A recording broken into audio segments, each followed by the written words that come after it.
طيب، اهلا وسهلا بيكم في قناه كلاود كود. النهارده هنشرح الاو اس بي اف. ايه هو الاو اس بي اف ده؟ هو اختصار لاوبن شورتست باث فيرست. مش لازم تحفظ ال الاسم كله، احنا بنقول عليه او اس بي اف. وده اول راوتنج بروتوكول في الدايناميك راوتنج بروتوكولز. انا ممكن اشرح لكم سريعا كده الراوتنج بروتوكولز من الناحيه النظريه بتتقسم ازاي.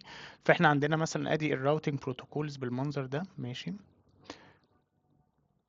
من الناحيه النظريه، ماشي، في حاجة اسمها static وحاجة اسمها dynamic. ماشي، static احنا عرفنا الستاتيك في السيشن اللي فاتت او اللي قبل اللي فاتت، ان انت بتعرف الراوتنج تيبل بطريقة static.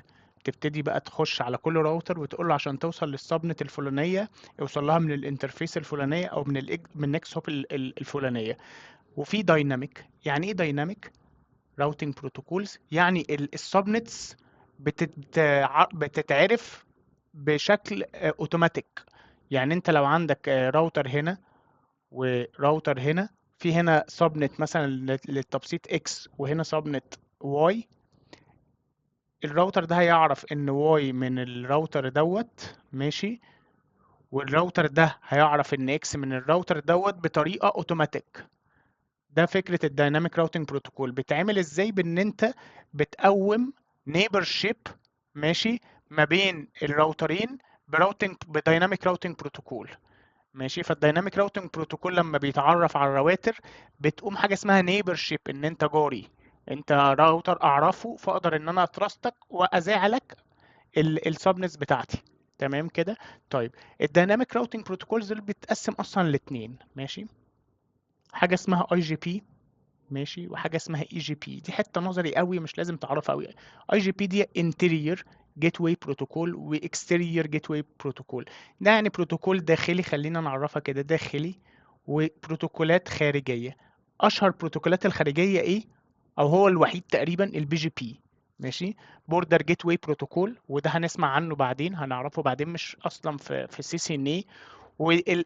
وده فكرته ايه؟ ان انت لو عندك اورجانيزيشن، شركة كبيرة تي داتا، تخيل ان دي تي داتا، تمام، وفي شركة تانية مثلا زي تي داتا، ايا كان ايه الشركة دي، التي داتا دي عندها مجموعة من السبنتس والنتورك وحاجات كتير قوي.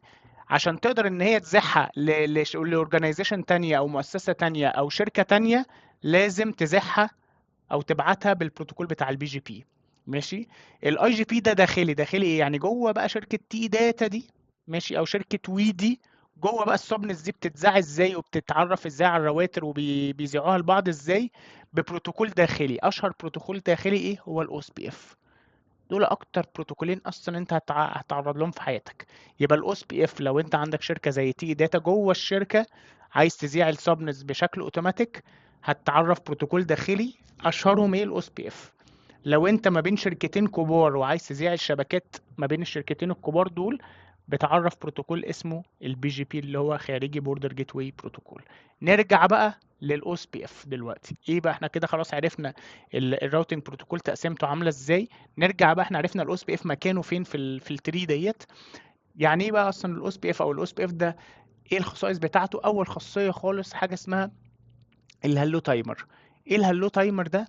ان انت آه، آه، الراوترين دول لما بيقوموا او اس بي اف ما بينهم، بيقعدوا يبعتوا لبعض هلو، يتاكد ان هو لسه عايش، ان هو موجود اصلا، عشان يعرف الراوتر ده اب ولا داون. فبيقعد يبعت له هلو كل 10 ثواني. كل 10 ثواني، ماشي. لو اللينك دي بوينت تو بوينت او برودكاست مالتيبل اكسس، وهنعرف الحته دي قدام، ماشي. بيقعد يبعت له كل 10 ثواني، هيبعت له ايه؟ هلو. الراوتر ده، والراوتر ده يرد عليه بهلو كل 10 ثواني. امتى اعتبر الراوتر ده واقع ومن ناحيه الاو اس بي اف هو مش شغال؟ لو قعد 40 ثانيه ما يردش على الهلو، يبقى الهلو هي بتتبعت مره، ماشي، كل 10 ثواني باي ديفولت، تقدر تغيرها، ماشي. دي كده الهلو. ولو الراوتر قعد يبعت 4 مرات هلو وما جالاش ولا مره هلو من الراوتر التاني، يعتبره انه ديد، يعتبر الراوتر ده مش موجود ويقفل الاو اس بي اف. تمام كده. دي اول خاصيه. تاني خاصيه الادمن ديستانس. وارجع بقى للسيشن بتاع اللي احنا شرحنا فيها الاساسيات الراوتنج اصلا. الادمن ديستانس بتاعت الاو اس بي اف 110 باي ديفولت. طيب تالت حاجه، حاجه اسمها البروسيس اي دي، انا عايزك تعرفها. ان انت زي ما انت شايف كده، لو انت عندك راوتر هنا ماشي، الراوتر ده عنده اكتر من انترفيس. تخيل كده الراوتر ده عنده اكتر من انترفيس، عنده راوتر الناحيه دي وعنده راوتر الناحيه دي.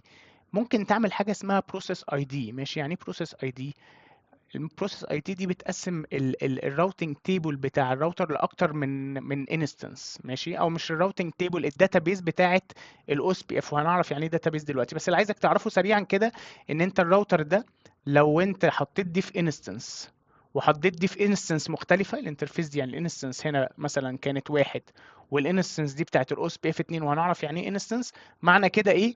ان انت قسمت الراوتر ده جزئين من ناحيه الاو اس بي اف. فالاو اس بي اف اللي شغال الناحيه دي مش هيشوف الاو اس بي اف اللي شغال الناحيه دي. هحاول اشرحها لك في حته جايه بشكل اوضح. رابع حاجه، حاجه اسمها الاريا. ماشي، دي للداتابيز استابيليتي، وهنعرف يعني ايه داتابيز برضو. بس انت ممكن توصل لو عندك رواتر كتير قوي في الاو اس بي اف ان انت تبتدي تقسمهم لاكتر من اريا. ماشي، علشان تخلي الداتابيز ستيبل باكتر قدر ممكن. ليه؟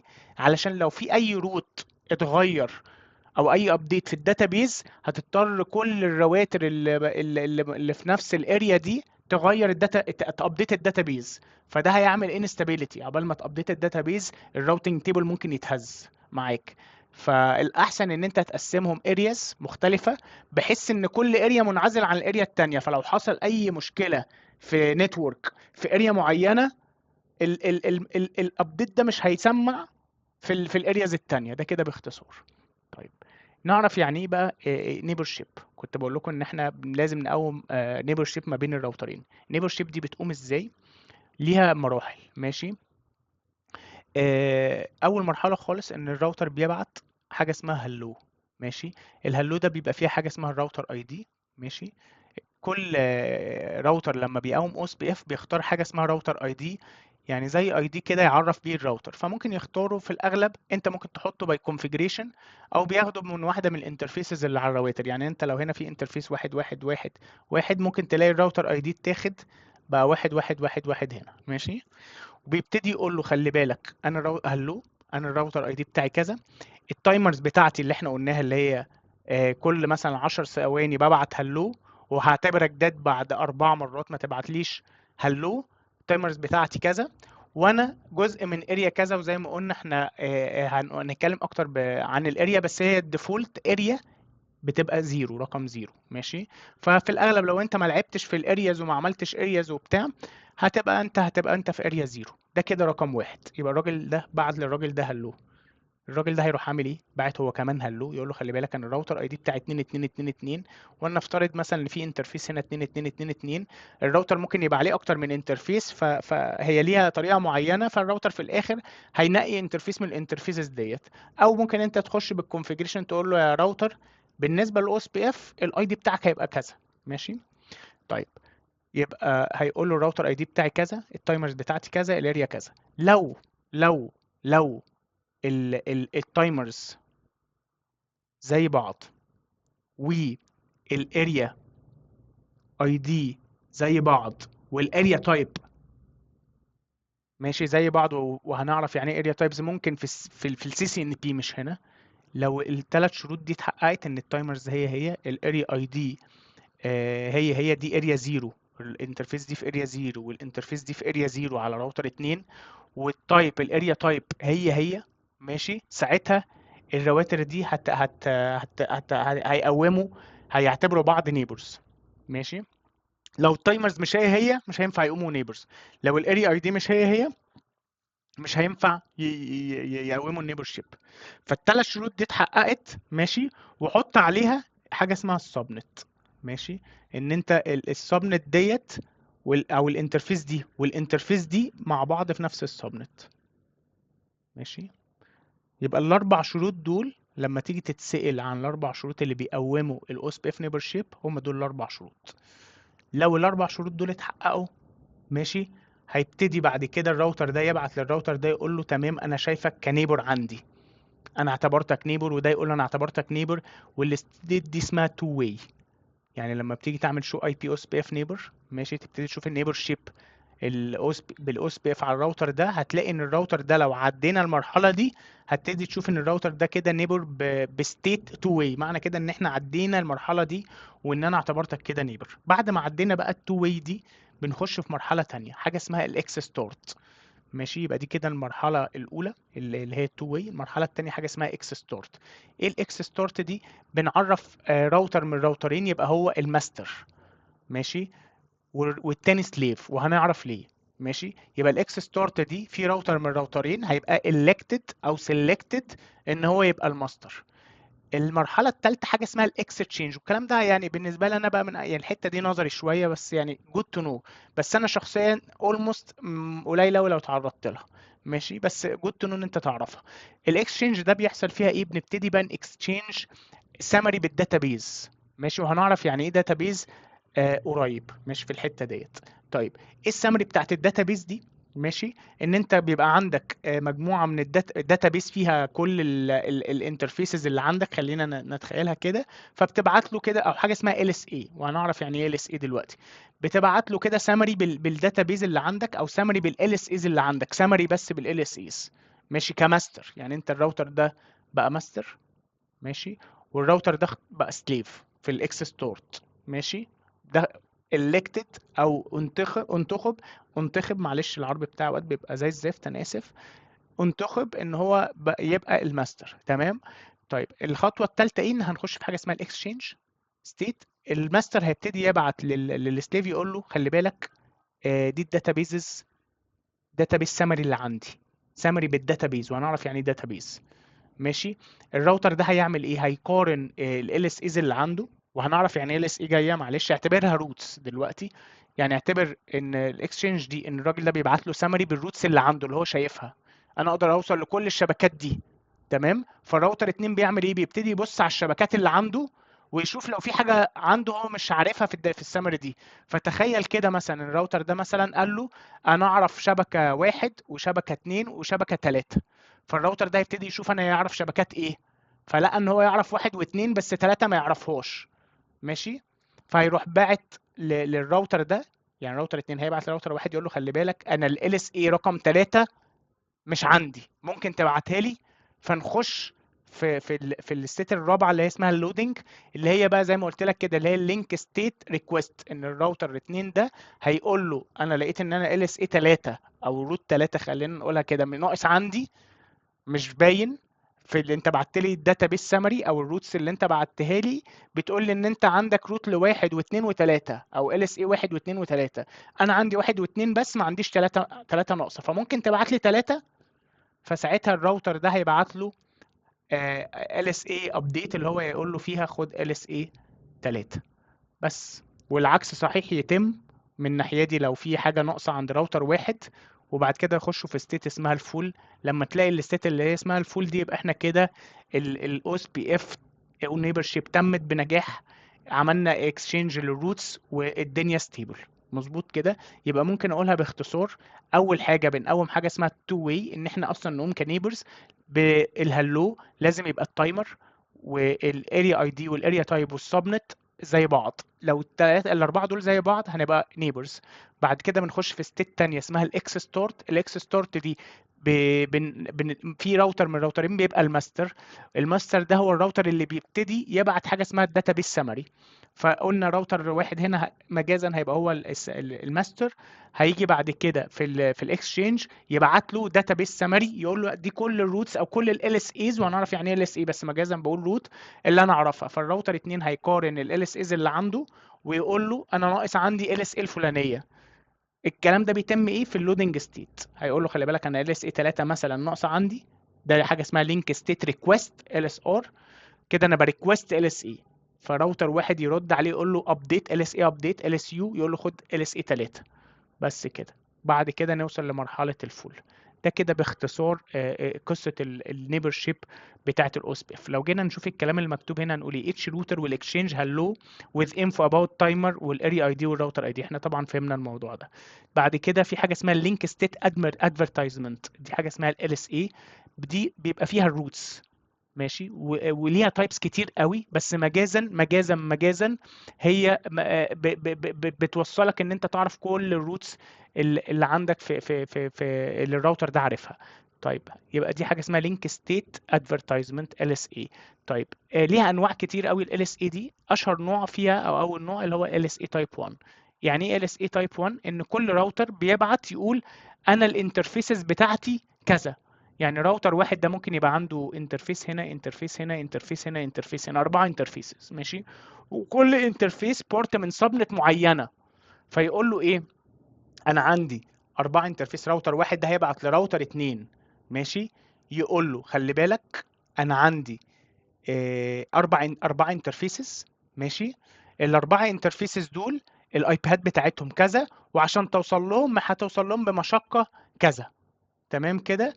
والراوتر 2 ده هيعمل ايه؟ هياخد كوبي من ال اس اي دي ويبعتها للراوتر اللي بعده، ماشي. يعني مجازا كده لو عندنا راوتر هنا وراوتر هنا، ماشي، وراوتر هنا، ماشي. خلينا نقول ده راوتر واحد، راوتر 2، وده راوتر 3. الراوتر الواحد ده، ماشي، عنده تو انترفيسز، واحد واحد واحد واحد، وعنده انترفيس تانية 2 1 1 1. هيعمل ايه؟ هيعمل حاجة اسمها LSA تايب 1. LSA، ماشي، اللي هي تايب 1. هيقول فيها ايه؟ انا عندي 2 انترفيسز، 4 وحيد و2 2 1، ماشي، ويبعتها لراوتر 2 وراوتر 3. تمام. راوتر 2 هياخد كوبي من ال LSA دي، يحطها في حاجة اسمها LSA داتابيس فيها كل ال LSAs، ويفروضها لراوتر 3. تمام. نفس الكلام راوتر 2 هيعمله، هيبقى عنده تو انترفيسز يبعتوا الراوتر 3 وراوتر 1. نفس الكلام راوتر 3 هيعمله. فالراوتر واحد ده هيبقى عنده داتابيز فيها ال اس اي بتاعته، ال اس اي بتاعت راوتر 2 وال اس اي بتاعت راوتر 3. هيحصل ايه بقى؟ هنشوفها في السلايد الجايه. طيب، تعال نلخص اللي احنا كنا بنقوله دلوقتي في الدايجرام دوت. ماشي، تخيل كده ان انت عندك راوتر واحد، راوتر 2، راوتر 3. تمام. الراوتر ده عنده شبكة 10، شبكة 1.1.1/30، شبكة 2.2.2.0/30. تمام. راوتر 2 زي ما انت شايف عنده هنا 2.2.2.0/30، وعنده 3.3.0/30 الناحية دي. راوتر 3 مشترك في الشبكة دي اللي هي 3 وحيد 0 و3 تلاتات 0 و20.0.0/24. ده كده الشبكة اللي عندنا. زي ما قلنا لما نيجي نقوم او اس بي اف، تمام، على الراوتر ده، الراوتر ده هتقوم انت الاو اس بي اف على الانترفيسز ديت. الاو اس بي اف بيقوم على الانترفيس مش على الراوتر ككل، ماشي. يعني انت اللي بتتحكم. ممكن على فكرة تقوم الاو اس بي اف على الانترفيس دي وما تقوموش على الانترفيس دي، او ممكن تقوم الاو اس بي اف على الانترفيس دي والانترفيس دي وما تقوموش على الانترفيس دي. معنى كده ايه؟ لما انت تقوم الاو اس بي اف على الانترفيس، ان هو هيحاول من خلال الانترفيس دي ان هو يكتشف ان في نيبر قدامه ولا لا، ويقوم نيبر شيب. وانس ان هو قوم النيبر شيب يبتدي يذيع له الشبكات اللي عنده. تمام كده. طيب، تاني، يعني الراوتر ده كده اول ما هتقوم الاو اس بي اف على الانترفيسز ديت، وهنا نفس الكلام وهنا نفس الكلام، هيحصل ايه؟ تعال ناخد اكزامبل الراوتر ده مع الراوتر ده. هيعمل ايه؟ هيبتدي ان هو يبعت الهلو زي ما قلنا. هنلاقي الاربع شروط اللي احنا قلنا عليهم موجودين، يبقى هيعتبره نيبر او تو واي. بعد كده نخش في الاكس ستارت والاكس تشينج. ماشي. الاكس تشينج الراجل ده هيعمل ايه؟ هيبتدي ياخد سامري من الداتابيزز ال اس اي داتابيز اللي عنده، ويبعتها للراوتر ده. الراوتر ده هيشوف ايه اللي ناقص ويساله عليه. وبعد كده يخش في حاجه اسمها الفول ستيت. معنى كده ان الاو اس بي اف قام والداتابيز تمام. طيب، تعال ناخد اكزامبل بتاع ال اس اي بتاع التايب 1. يعني احنا الرواتر دي كده مع بعض قلنا ال اس اس دي فيها تايبس كتير، بس احنا في السي سي ان هناخد حاجه اسمها ال اس اي تايب 1، لينك ستيت ادفرتايزمنت تايب 1. الراوتر ده هيعمل ايه؟ ماشي، هيبتدي يعمل ال اس اي، يكريت حاجه اسمها ال اس اي. هيقول فيها انا عندي 10.0.0/24، وعندي 1.1.1.0/24، وعندي 2.2.2.0 سوري، هنا دي سلاش 30 ودي سلاش 30. انا عندي التلاتة انترفيسز دول.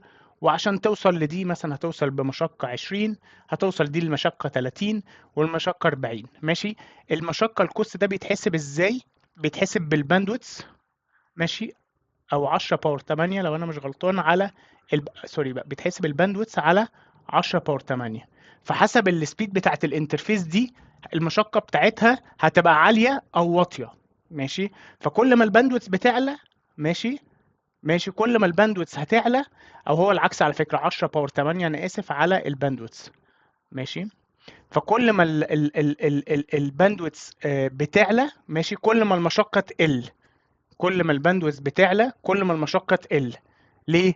لان انا كل ما الانترفيس دي سرعتها تبقى عاليه جدا، معنى كده ان الراوتر ده يقدر يوصل للراوتر ده والشبكات اللي وراه بشكل اسرع، فالكوست تبقى اقل، الكوست للمشقه عشان اوصل للشبكه دي. ما علينا من الموضوع ده. فاحنا قلنا ان الراوتر ده هيطلع ال اس اي بالشكل ده. الراوتر ده هيطلع ال اس اي عامله ازاي؟ دي كده ال اس اي بتاعت الراوتر واحد. تمام. راوتر 2 هيبقى عنده ال اس اي شبهها بالظبط، بس هيبقى فيها دي ودي الانترفيسز دول او التو سابنس دول بالمشقه بتاعتهم. وراوتر 3 هيبقى عنده ال اس اي زي دي بالظبط، بس هيبقى فيها الثلاثه سابنس دول اللي هي 3 وحيد 0 20 0 0 0 وثلاث تلاتات 0 30. تمام كده. يبقى احنا كده بقى عندنا 3 ال اس ايز. هيحصل ايه؟ الراجل ده هيبعت ال اس اي بتاعته، الراوتر اللي هياخدها ويحطها عنده في الداتابيز ويبعتها لراوتر 2. والعكس صحيح بقى مع ال اس ايز الثانيه. فكل راوتر هيبقى عنده حاجه اسمها ال اس دي بي، ال اس لينك ستيت داتابيز. هيبقى فيها ايه اللينك ستيت داتابيز دي؟ هيبقى فيها ال اس اي بتاعت راوتر واحد اللي احنا قلنا عليها هنا، ال اس اي بتاعت راوتر 2 اللي هي المفروض هيبقى فيها 2 2 2 0 و3 3 3 0، والال اس اي بتاعت راوتر 3 اللي هي هيبقى فيها 1 1 1 0 و 20 0 0 0 و3 3 0.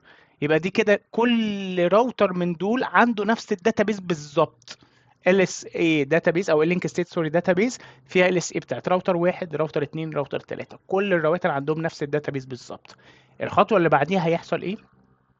كل راوتر هيابلاي حاجه اسمها دايجكسترا، الجوريزم اسمه دايجكسترا، عشان يختار احسن طريق ويبني الراوتنج تيبل. يبقى احنا كده عندنا داتابيز دي حاجه في للاو اس بي اف. احنا يهمنا ايه؟ الراوتنج تيبل. الراوتنج تيبل ده بيبقى فيه اكتر من بروتوكول. تمام. يعني ال اس دي بي دي حاجه تخص الاو اس بي اف، بس انت يهمك الراوتنج تيبل. الراوتنج تيبل هيجي في الاخر يختار احسن طريق، ماشي، لكل شبكه. فهتلاقي مثلا الراوتنج تيبل بتاع راوتر واحد هيبقى عنده ايه؟ ان 20 0 0 0 اللي هي دي، ماشي، احسن طريق ليها من راوتر 3. الكلام ده بالاو اس بي اف. او هتلاقي او هنا كده في الاول. و 3 3 3 0 دي احسن طريق ليها من راوتر 2 مثلا، او ممكن من راوتر 3. ما هي دي تقدر توصل لها من هنا وتقدر توصل لها من هنا، او ممكن الاثنين مع بعض لو الكوست واحد. يعني لو الكوست هنا هو بالظبط 30 ومثلا 30 ككوست، ماشي، وطبعا ده بالاو اس بي اف، هتلاقي ان ممكن الراوتر ده عنده 3 3 3 0 بطريقين من راوتر 2 راوتر 3. لو في كوست احسن من التاني، لو تفكر بقى وارجع للبيست بوست سيلكشن، ان انت لما بنوصل ان احنا عندنا اكتر من روت، عندنا نفس الشبكه باكتر من طريق بنفس البروتوكول، بنشوف ايه الكوست اللي اقل. فلو مثلا سي راوتر 2 راوتر 3 الكوست بتاعها 40 عشان اوصل لها المشقه بتاعتها 40، ومن راوتر 2 عشان اوصل ل 3 3 3 0 دي المشقه من راوتر 2 30، هختار ساعتها 30 وكنسل 40. فالمهم اللي انا عايز اقوله لك ايه باختصار، ان انت الاو اس بي اف بيبني حاجه اسمها لينك ستيت داتابيس، ماشي، وعرفنا ال اس اي دي بتتعمل ازاي اللي هي تايب 1. وبعد كده بيبقى فيه الجوريزم، الكلام ده بيتعمل اوتوماتيك، انت مالكش دعوه بيه تماما. انا عايزك بس تفهمه مره في حياتك وارميه، مش لازم تفهمه تاني. ماشي. بدايجكسترا دي الجوريزم بيطبق على ال اس دي بي، يبتدي ان هو يشوف ايه احسن طريق بالال اس ايز ديت ويبني الراوتنج تيبل. بس ده كده باختصار شديد قصه الاو اس بي اف. في نقطه معينه لو تفتكر قلت لك الاريا، ماشي. طيب ايه فكره الارياز دي؟ ان انت لو حصل اي تشينج، بص تخيل كده اللينك ده فلاب. فلاب يعني ايه؟ وقع وقام او وقع، ماشي. هيحصل ايه؟ الراوتر ده هيروح باعت الحقه، ال اس اي بتاعتي اتغيرت، بدل ما كان فيها 2 2 2 0 وانترفيس تانية 3 3 3 0، التلاتة دي اتشالت بقت 2 2 2 ويبعتها الراوتر واحد. والراوتر 3 هيعمل نفس الكلام، الحق انا كان عندي التلاتة انترفيسز دول بقى عندي 2 انترفيسز بس. ويبعتها لراوتر 1 وراوتر 2. ماشي. طيب ايه اللي هيحصل؟ ان انت ال LSDB هتتغير لان ال LSAs اتغيرت، وهنعمل تاني نفس فكره دايجكسترا، وبعد كده البيست باس سيلكشن، وكل الكلام ده بيخلي الراوتنج تيبل واقف، يعني هيخلي الراوتنج مش شغال لحد ما الاو اس بي اف يكونفرج، حاجه اسمها انه يكونفرج يعني يكتمل. فانت اول ما اي لينك بتقع بتوقف الاو اس بي اف وهتعطل الدنيا تماما، وممكن النتورك ما تعرفش تفورورد الترافيك، او الراوتر ما يعرفش يعدي الترافيك لحد ما القصه دي تخلص. فقال لك طب ليه؟ طيب يعني افرض بقى ان انت هنا مثلا عندك 100 راوتر، شركه زي تي داتا دي ممكن يبقى عندها الكور بتاعها فيه 20 راوتر. 20 راوتر ايه؟ 200 راوتر، 300 راوتر، 20 دي شركه تعبانه. 300 راوتر ماشي، 200 راوتر. طيب لو في لينك واحده فلابت توقف ال 200 راوتر؟ ينفع الكلام ده؟ اكيد لا. فجت فكره هنا الارياز. ايه الارياز دي؟ ان انا ايه، احط كل مجموعه من الرواتر في اريا معينه، وهيبقى في النص في حاجه اسمها الباك بون اريا اللي هي اريا زيرو. فمثلا لو احنا مثلا خلينا ناخدها على سكيل اقل شويه، عندك هنا الخمس رواتر دول، فانت عايز تعمل ايه؟ تقسمها ارياز ليه؟ عشان لو لينك مثلا ده فلاب ما ياثرش على الرواتر الباقيه. فهتيجي كده الرواتر اللي هي في النص دي الكور تبقى هي في اريا زيرو. ماشي، دي كده اسمها الباك بون اريا. وانا برضه انا مش بشرحها بتفاصيل عشان دي سي سي ان ايه، المفروض الحته دي سي سي ان في اكتر. هيبقى مثلا الجزء ده كده يبقى في اريا واحد، والجزء اللي هو الناحيه دي ده في اريا اتنين بس. بمنتهى الاختصار. بيحصل ايه بقى؟ ايه ميزه الموضوع ده؟ تخيل ان انت هنا عندك رواتر كتير مع بعض، ماشي، يعني في كذا راوتر، الموضوع مش راوتر 3 وراوتر 5، في راوتر تاني هنا راوتر 7 وراوتر 8 و ايه اللي بيحصل؟ الراوتر ده بيروح جاي واخد الخلاصه بتاعت كل الشبكات اللي هنا، ويبعتها الناحيه دي ك LSA تايب 3. LSA 3 اسمها سامري LSA. ماشي، بيقول يا جماعه بدل ما كان الناس هنا بتقعد تبعت LSA تايب واحد، كل واحد يبعت الانترفيس بتاعته ماشي للراوتر اللي بعده، كل الانترفيسز اللي عنده للراوتر اللي بعده. طيب الراوتر ده بيروح جاي كده مفلتر كل الدنيا اللي هنا دي. لو في هنا مثلا شبكه 10 0 0 0 وشبكه 20 0 0 0، هيروح واخد الشبكتين دول كده زي ما هو، وبعتهم ك LSA 3 تايب 3. ماشي. لاحظت هنا ان هو ما بعتش انترفيسز، احنا هنا كنا كل راوتر بيبعت الانترفيسز بتاعته في ال LSA اللي هي تايب 1، يعني تايب 1 بيبقى عباره عن انترفيسز. لا، هنا الراوتر ده اخد الخلاصه بتاعت الشبكات اللي هنا وهيبعتها للاريا زيرو بس كده. ماشي. ونفس الكلام هنا، الراجل ده ماشي هيعمل نفس الكلام، اللي هو راوتر واحد هياخد كل الخلاصه بتاعت الشبكات كده ويبعتها هنا كتايب 3. ماشي. ميزة الموضوع ده ايه؟ ان انت لو اللينك هنا وقع، اللينك ده وقع، اي لينك وقع، الناس دي مش هتسمع عنه، ومش هي مش هيتبعت ابديت الحق في انترفيس وقعت على راوتر معين، لا، مش هيحصل كده. ماشي. فده يوفر لنا ايه؟ ان انت لما يبقى في انترفيس وقعت هنا، ما تخليش الناس دي تخش في القصه بتاعت ان هي تابلاي دايجكسترا وتختار البيست باس وتهنج الراوتنج تيبل او الاو اس بي اف بروسيس كلها، لا. ماشي. ميزتها ايه؟ ان انا لو في اي انترفيس وقعت في اي اريا تانية غير الاريا بتاعتي، انا ماليش دعوه. امتى بس؟ اعرف لو الشبكه كلها طارت. لو في شبكه كامله راحت، هيبتدي الراوتر ده يبعت يقول يا جماعه الحقوا شبكه 10 دي كلها طارت. لكن انترفيس مش هيبقى فيه اي تاثير. ده كده باختصار فكره الاو اس بي اف بالارياز بالال اس اي تايب 1 والال. ايه انواع الاو اس بي اف ممبرشيب؟ ماشي، في نوعين مهمين قوي، هم دول اللي غالبا اشوفهم اليومين دول. ماشي. رقم واحد البوينت تو بوينت، ان انت يبقى عندك راوتر بوينت تو بوينت مع راوتر تاني، تمام كده. او البرودكاست مالتيبل اكسس اللي هو حاجه اسمها بي ام اي. ماشي.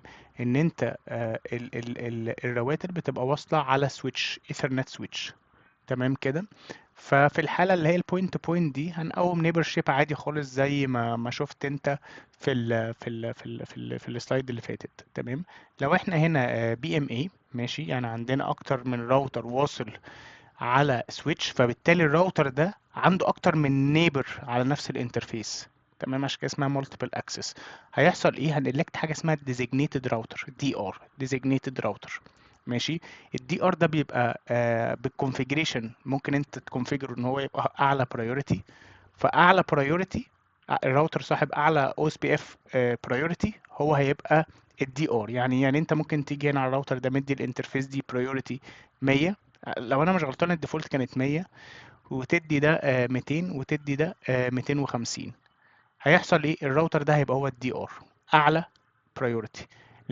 لو انت ما لعبتش في البرايورتي فكله هيبقى على الديفولت برايورتي، فساعتها البرايورتي مش هتبقى هي اللي هتبقى الحاسمة، ساعتها هيبقى الراوتر اي دي.